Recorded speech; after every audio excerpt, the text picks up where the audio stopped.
Hola de nuevo. Vamos a continuar con nuestro taller de reducción de datos espectroscópicos de alta dispersión de nebulosas planetarias. Bueno, vamos a empezar con esto de nebulosas planetarias. En nuestro caso, vamos a aplicar la espectroscopía a nebulosas gaseosas, en el caso particular nebulosas planetarias. Tenemos aquí dos ejemplos de este tipo de imágenes. Una es IC418 y la otra es M57. Estas imágenes fueron tomadas con el telescopio espacial Hubble y bueno, nos muestran cómo son estos objetos, con su estrella central y luego este cascarón en el entorno de la estrella, que vamos a explicarlo posteriormente. ¿Por qué son importantes las nebulosas planetarias? Bueno, como pueden ver eso de la estrella en medio, las nebulosas planetarias son una pieza fundamental en la evolución de las estrellas tipo solar. Como parte de la evolución estelar, las estrellas como el Sol, por ejemplo, están convirtiendo hidrógeno en helio. Posteriormente se convertirá el helio en carbono y así la estrella va evolucionando. Entonces, la etapa de nebulosa planetaria es cuando la estrella, después de haber expandido sus capas externas, se libera de esas capas externas. Entonces, son muy importantes no solo porque es parte de la opción de la estrella, sino porque además es la manera de enriquecer químicamente el medio interestelar. Recordemos que, por ejemplo, nosotros como seres vivos tenemos átomos de carbono, átomos de oxígeno, átomos de nitrógeno en nuestro cuerpo, que no fueron creados por el Sol, sino que ya habían sido creados por otras estrellas en etapas anteriores, digamos, y fueron recicladas cuando se formó el Sol y todo su sistema planetario. Entonces, sí que son importantes las nebulosas planetarias como parte de todo este proceso un poquito más completo. Aquí tenemos otros ejemplos de nebulosas planetarias, en particular casos cuya geometría es bastante diferente de la que acabamos de ver hace un momento. Aquí tenemos nebulosas bipolares, nebulosas cuadrupolares y lo que se llama nebulosas de simetría puntual, que son aquellas que tienen condensaciones de gas colocadas simétricamente con respecto a la estrella central. No podemos hablar de un eje de simetría como en el caso de una bipolar o en el caso de una elíptica, sino que la simetría es punto a punto. ¿Okay? O sea, estas son diferentes morfologías. ¿Por qué brilla el gas de las nebulosas planetarias? Vamos a platicar un proceso que está sucediendo en las nebulosas planetarias. Las estrellas que están en el centro de las nebulosas planetarias son muy calientes, son ya moviéndose, si no lo son ya, están cerca de la etapa de enana blanca. Entonces, lo que sucede es que los fotones ultravioleta, que son de muy alta energía, logran fotoionizar a los átomos que se encuentran en el gas circundante.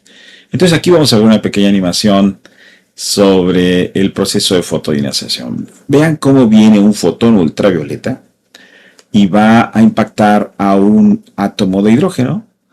Y miren lo que va a suceder. Viene y ¡tuam! Libera al electrón.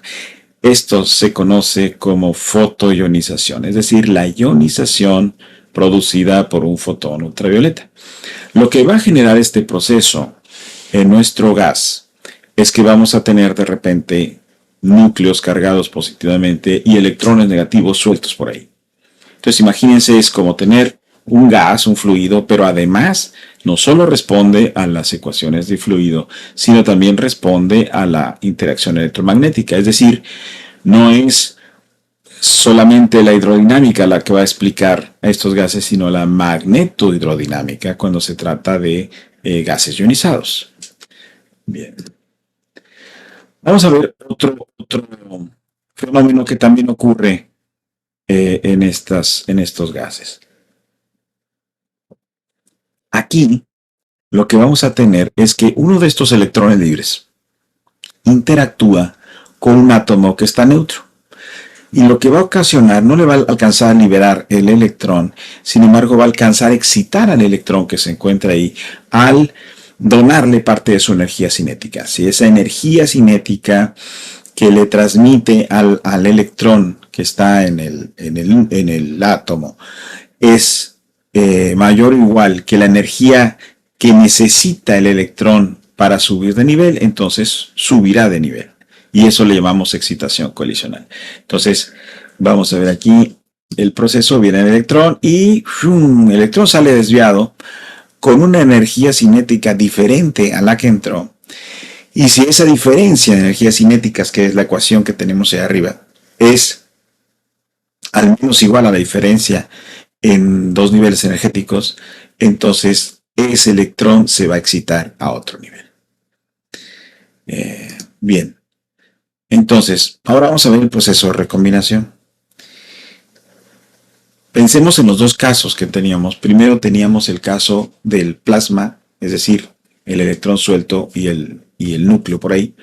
Entonces habrá un proceso de recombinación cuando se vuelva a atrapar ese electrón y se va a liberar la energía que tenía en libertad, la energía que tenía como electrón libre, ¿no? Es decir, esta energía se va a ir como parte del continuo del espectro electromagnético. Sin embargo, lo más probable es que este atrapamiento suceda en un nivel superior de energía. De tal manera que, de manera espontánea, ¿sí? Porque sabemos que los sistemas físicos tienden a los estados de mínima energía, de manera espontánea ese electrón bajará de nivel. Y cuando baje de nivel, la energía que va a emitir va a ser igualita a la diferencia de energías entre esos dos niveles. Y eso nos va a dar un fotón en particular. Y lo que me va a producir eso entonces es una línea espectral. Aquí viene el electrón. Es atrapado por el átomo y posteriormente, de manera espontánea, baja al nivel inferior, lo cual lo hace emitir un fotón de una energía muy particular. La energía es la diferencia de energías entre esos dos niveles. Esa es la energía del fotón. Y eso es muy interesante porque lo que nos va a producir es fotones de la misma energía. Es decir, vamos a ir acumulando esa energía y eso es lo que va a formar en un espectro a las líneas espectrales. ¿A qué me refiero con las líneas espectrales? Cuando nosotros tenemos un gas caliente y lo observamos a través de nuestro espectrógrafo, aquí lo ponemos como una rendijita que pasa por donde pasa la luz y luego interacciona con el prisma y el prisma nos muestra el espectro. Bien. Al ser solamente determinadas transiciones las que están ocurriendo, no están ocurriendo transiciones en todas las longitudes de onda o todas las energías, sino solo en unas en particular. Entonces lo que vamos a tener es que la luz que produce ese gas por el efecto de la recombinación va a ser en determinadas líneas espectrales. Entonces por eso lo que tenemos ahí al fondo son líneas, ¿sí? Ya sabemos que podemos ver un foco blanco o luz blanca y resulta que es la combinación de varios colores. Esto está sucediendo en las nebulosas planetarias. ¿Qué queremos observar con rendija larga? En el caso de objetos extendidos, y las nebulosas planetarias lo son, nos interesa mucho conocer acerca de determinados sitios de la nebulosa. No podemos meter toda la nebulosa en nuestro espectroscopio porque entonces podríamos estar confundiendo parámetros que pertenecen a ciertos lugares. La rendija larga lo que hace es evita que entre luz de la nebulosa de cualquier otra zona, a excepción de una zona muy particular. Cada puntito, que sería la rendija que está ahí pintada de amarillo en la parte izquierda, cada puntito de esos se va a convertir en un espectro, ¿sí? De hecho, puede verse como al pasar por la estrella, que es el punto más brillante de arriba en la rendija, al pasar por la estrella lo que se me genera en el espectro es todo el arco iris, como de la estrella. Sin embargo, en la parte de abajo, al pasar la nebulosa, lo que se genera son determinadas líneas espectrales, nada más. Entonces, nosotros de esa forma vemos en nuestro detector, vemos el espectro de cada uno de los puntitos por donde pasó la rendija. Y eso nos va a permitir conocer los aspectos físicos de cada uno de esos puntitos. Entonces, si estamos pasando por puntos de interés, vamos a poder compararlos con puntos que son más estándar o diferentes o tal. Entonces, en el caso del mezcal, lo que tenemos es que de todo el espectro visible, nos enfocamos en una o dos líneas espectrales, ¿sí? Es decir, nuestro intervalo espectral, en vez de ser de 3000 a 7000 angstroms todo el óptico, lo reducimos a unos cuantos angstroms para poder ver cómo a lo largo de la línea se va deformando la línea por el efecto Doppler. ¿Qué es el efecto Doppler? Posiblemente todos ustedes recuerden este sonido.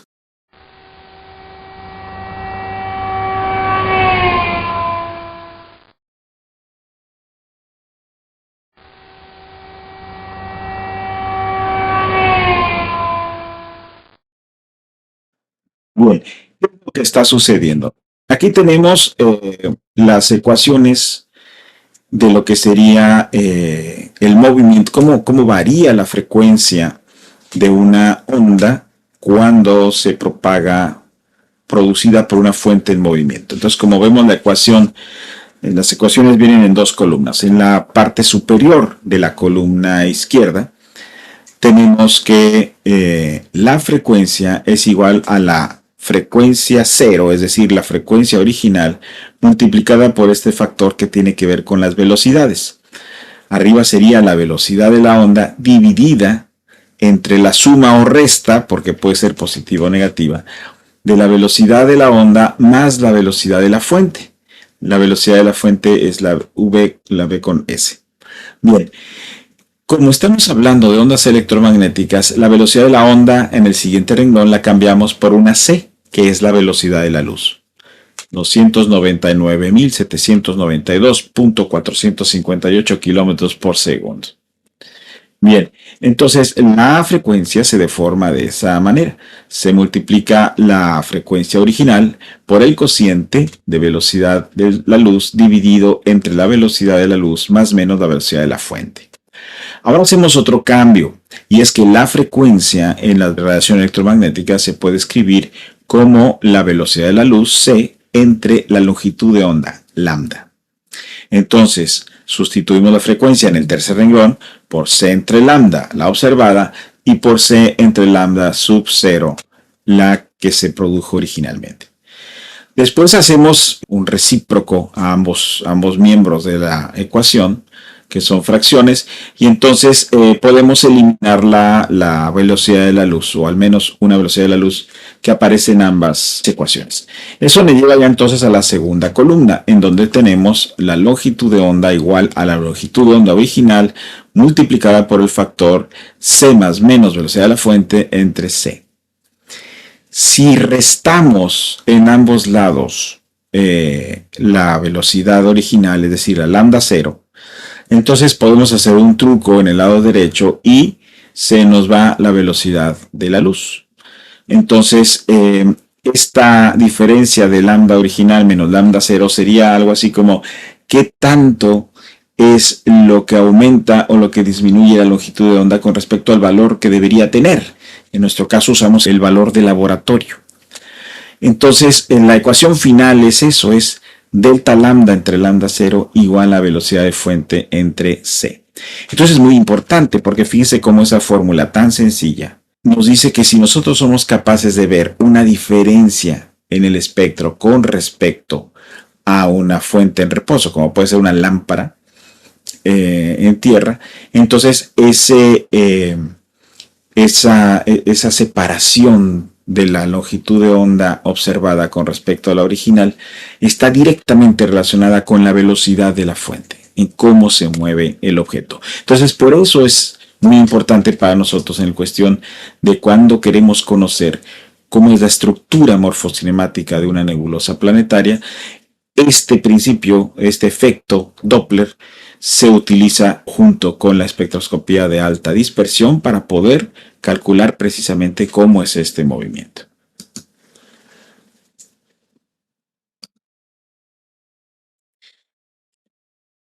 La gráfica, las ecuaciones que acabamos de ver son esto, ¿no? En el parte izquierda tenemos una fuente que no se mueve y por lo tanto las ondas radialmente son las mismas. Y en el otro punto tenemos una fuente en movimiento que al moverse en la dirección en la que se mueve la frecuencia aumenta de manera aparente y en la parte trasera disminuye la frecuencia, aumenta la longitud de onda. El ejemplo de audio es familiar para nosotros porque es una onda de sonido. El sonido es una onda mecánica. No es lo mismo que la luz, que es una onda electromagnética. Sin embargo, este efecto Doppler sucede tanto en las ondas de sonido como en las ondas electromagnéticas. La diferencia está en que esas longitudes de onda que nuestro oído distingue muy bien en la cuestión del sonido, en la luz son la mayoría de veces para los casos que nosotros estamos hablando aquí, son tan pequeñas esos cambios que solo con nuestros instrumentos lo podemos ver. Yo veo una nebulosa y con mis ojos no podría saber si va o viene, si se aleja o se acerca de nosotros. Sin embargo, con nuestros instrumentos, con un espectrógrafo, sí somos capaces de conocer cuál es la estructura de esta nebulosa. Este es el caso de un modelo hecho con alguna de las primeras versiones del programa ShapeX, cuyos autores son el Dr. Wolfgang Stephan y el Dr. Nico Koenig. En este tipo de software, lo que hacemos es proponer una estructura, en este caso, en el primer cuadro es una esfera, a la cual se le ponen algunos puntos de manera aleatoria, y luego esos puntos lo que hacemos es pasarles una rendija obviamente virtual igual que el objeto, pero a esos puntos les dimos una ley de velocidades para que pareciera una expansión radial. Entonces, claro, cuando sacamos la rendija, que en este caso sería lo que sucede en el cuadro de en medio, tenemos la bolita llena de puntitos, todos esos puntitos en expansión, pasamos una rendija y lo que observamos, lo tenemos en el tercer cuadro, es una elipse de velocidades. Una elipse, ¿por qué? Porque la expansión del objeto es radial. Es decir, imaginemos que esta es la expansión. Entonces, si pueden ver en una expansión como esta, ¿sí? Bueno, que esta es la expansión. Imaginemos que esta es la nebulosa en expansión. Entonces, como pueden ver, la expansión es radial. Y si yo la observo justo en el centro, la velocidad de expansión se verá totalmente. Sin embargo, en cualquier otro punto, si solo somos capaces de conocer la velocidad radial, vería una componente de la velocidad total. Y la otra cosa interesante es que aquí arriba en los polos no vería nada, porque aunque se expande de manera radial no tiene ninguna componente.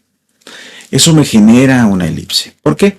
Porque así como esta bola, en donde puedo ver las componentes de enfrente y las de atrás, es decir, las que se acercan y las que se alejan, lo mismo sucede en las nebulosas planetarias, porque su densidad es tan baja que podemos ver la emisión de la parte del cascarón que viene hacia nosotros y la parte del cascarón que se aleja. Y eso nos hace tener entonces un split, un dobleteo de las líneas espectrales, están desdobladas. Entonces, el desdoblamiento es máximo cuando nos encontramos en el centro, es decir, en la dirección de la estrella central.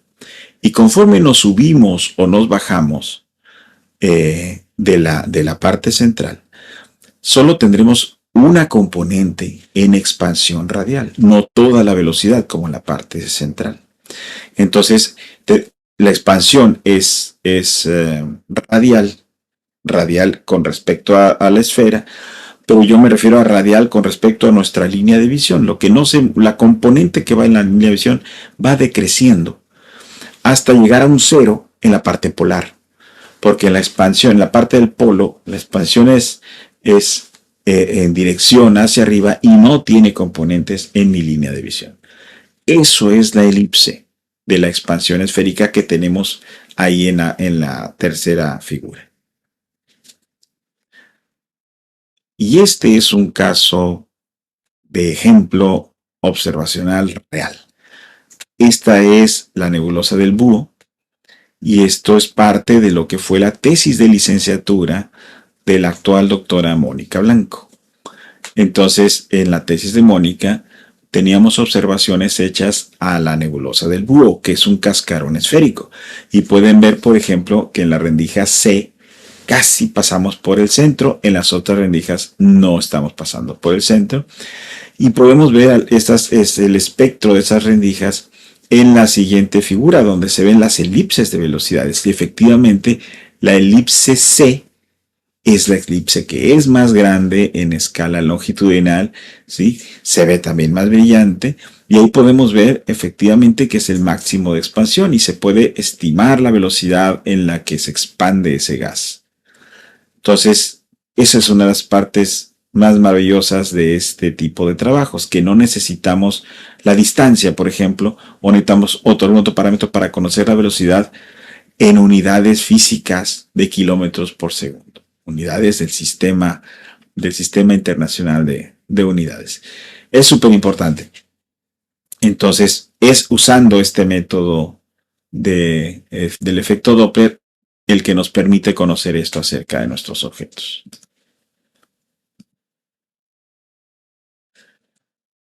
Y como parte del ejemplo de que las nebulosas pueden ser objetos muy complejos, aquí tenemos, por ejemplo, la nebulosa NGC 6309 de un artículo que publicamos en el año 2008, en el que tenemos muchísimas rendijas. Ahí aparentemente llegamos hasta la rendija L, ¿no? Entonces, son más de 10 rendijas las que pusimos ahí.